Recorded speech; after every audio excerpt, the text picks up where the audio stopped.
तो velocity addition theorem के अंदर में हम ये देखने वाले हैं कि हमारे पास एक फ्रेम एस है, एक फ्रेम हमारे पास एस डैश फ्रेम है, ठीक है ना। इस फ्रेम के अंदर में जो हमने वेलोसिटी ली है इसकी यू ली हुई है क्योंकि यहाँ पे एस फ्रेम था, और इस फ्रेम में क्योंकि हमने वेलोसिटी, हमारा फ्रेम एस डैश है इसलिए वेलोसिटी इसकी क्या है, यू डैश है। इस तरह से तो यहाँ पर अगर हम वेलोसिटी लिखें तो हम जैसे लिखते हैं ना v इक्वल टू लिख देते हैं हम लोग क्या, dx बाई dt। तो यहाँ पर जो वेलोसिटी हमने कंसीडर किया है वो हमने u कंसीडर किया है, तो u इक्वल टू यहाँ से क्या हो जाएगा, dx बाई dt हो जाएगा। और सेम यहाँ पर अगर देखें तो u dash equal to dx upon में dt डैश हो गया। बोला consider two reference frame s and s dash, हमने दो फ्रेम ले लिया है s और s dash, where s dash is moving with velocity v, जो हमारा s डैश फ्रेम है किसी भी वेलोसिटी के साथ क्या कर रहा है, ये मूव कर रहा है। To system S along with positive x axis, कह सकते हैं कि इन दोनों को ऐसे आप चाहो तो एड भी कर सकते हो, ठीक है, ऐसे करके ये एक ही लाइन में सब लाई कर रहे हैं। तो ये एस जो फ्रेम है वो रेस्ट में है, जो एस डैश फ्रेम है वो क्या कर रहा है, किसी भी वेलोसिटी के साथ मूव कर रहा है। यहाँ पर वेलोसिटी इसकी यू है और यहाँ पर इसकी वेलोसिटी यू डैश है, तो यहाँ पर u equal to d x by d t है और यहाँ पर u dash equal to d x by d t dash है। बोला let us consider to express the velocity of body in those frames. Suppose a body move a distance dx in time dt. मान ले रहा है कि ये जो frame है, पहला वाला जो फ्रेम है वो dx वेलोसिटी मान लो कि मूव कर गया, सॉरी dx वेलोसिटी कह रहा हूँ, dx डिस्टेंस मूव कर गया होगा और टाइम कितना लिया होगा, ये dt लिया होगा। तो इसीलिए यहाँ से वेलोसिटी u की लिखा गया dx बाई क्या, dt। सेम वही कंडीशन है, यहाँ पर बोल रहा है कि जो सेकंड फ्रेम है जो v वेलोसिटी के साथ मूव कर रहा है वो dx डैश मूव कर गया होगा और टाइम कितना लिया होगा, dt डैश लिया होगा। तो इसलिए उसकी जो वेलोसिटी हो जाएगी u dash equal to dx dash upon में dt डैश।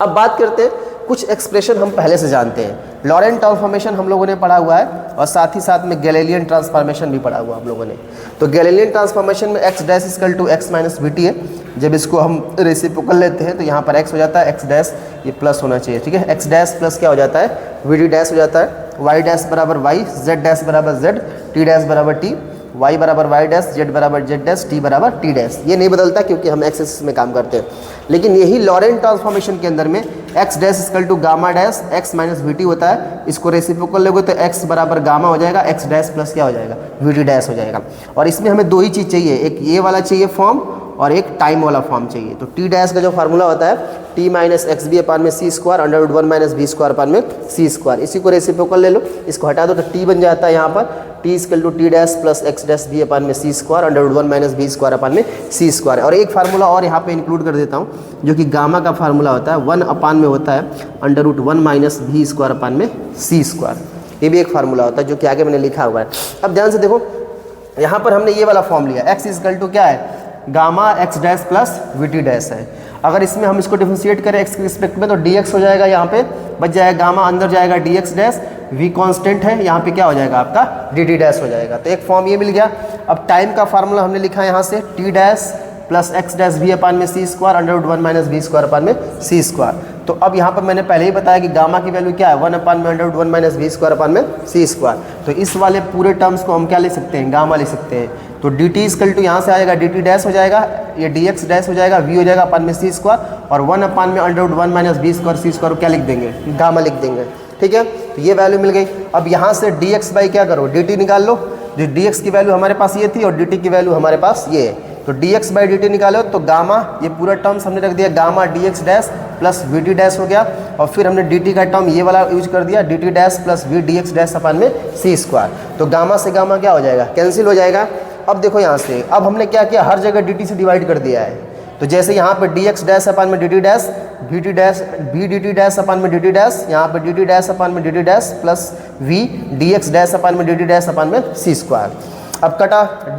ये देखो डी एक्स डैश अपान में डी टी डैश को अगर देखा जाए तो हमने लिखा है क्या, इसको यू डैश लिखा है, तो इसकी जगह पे हमने यू डैश कर दिया और प्लस डी टी डैश से D t dash cancel out हो जाएगा, ये इससे कैंसिल आउट हो जाएगा तो वी बच जाएगा, और ये भी किससे क्या हो जाएगा, कैंसिल आउट होगा तो वन बचेगा, यहाँ भी बचा, ये यू डैश हो जाएगा और अपान में क्या हो जाएगा, सी हो जाएगा। तो इस तरह से ये जो फॉर्म बनता है वेलोसिटी एडिशन थ्योरम। अब कैसे ऐड हुआ, क्योंकि पहले इसकी वेलोसिटी थी यू और इसकी वेलोसिटी क्या थी, यू डैश थी, तो इन्हीं दोनों को ऐड करके एक नया फॉर्म बनाना है। तो यहाँ से देखो, यहाँ पर यू है और यहाँ पर यू डैश है, तो दोनों एक साथ कंबाइंड हो चुके हैं इस इक्वेशन के अंदर में। तो इसे ही बोला जाता है क्या, वेलोसिटी एडिशन थ्योरम। ठीक है, नोट तो कर ही लियो तुम लोग। 5 मिनट क्लियर नहीं दिख रहा, लग रहा है ऐसा, पता नहीं क्यों। देखो केस फर्स्ट, देखो समझते हैं केस फर्स्ट क्या कहता है आपसे। कहता है कि when v and u dash nearly equal to c is one of the velocity approximation c।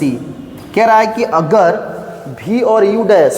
मतलब ऐसा मान के चलो कि अगर ऐसा लिखा जाए कि v is equal to u dash is nearly equal to c। ऐसा कहने का मतलब क्या है कि जब वेलोसिटी होगा पार्टिकल का और u डैश वो भी पार्टिकल की वेलोसिटी है, दोनों जब ऐसा हो कि इनकी वेलोसिटी लाइट ऑफ स्पीड के करीब करीब पहुंच जाए, मतलब यहाँ पर कहने का मतलब यही है कि when v and u dash nearly equal to c, मतलब कहने का मतलब है कि जब पार्टिकल की वेलोसिटी लाइट के वेलोसिटी के लगभग बराबर हो जाए, या u डैश जो पार्टिकल की वेलोसिटी वो भी लाइट की वेलोसिटी की अगर बराबर हो जाती है, तो उस कंडीशन में क्या देखने को मिलता है। तो कह रहा है कि let us assume v equal to c, हम मान लेते हैं कि जो वेलोसिटी है वो c के लगभग बराबर है। तो हमने वेलोसिटी एडिशन थ्योरम लिखा था u equal to u dash plus v 1 plus u dash v upon में c स्क्वायर।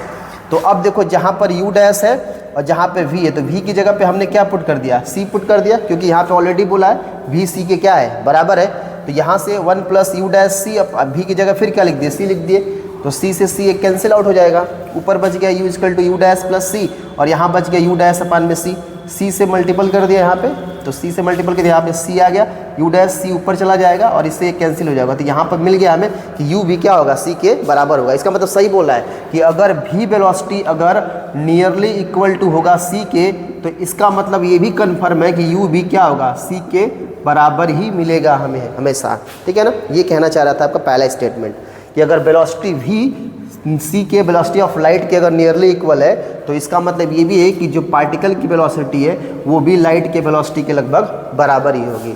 थर्ड केस देखो, अरे सॉरी सेकंड केस देखो,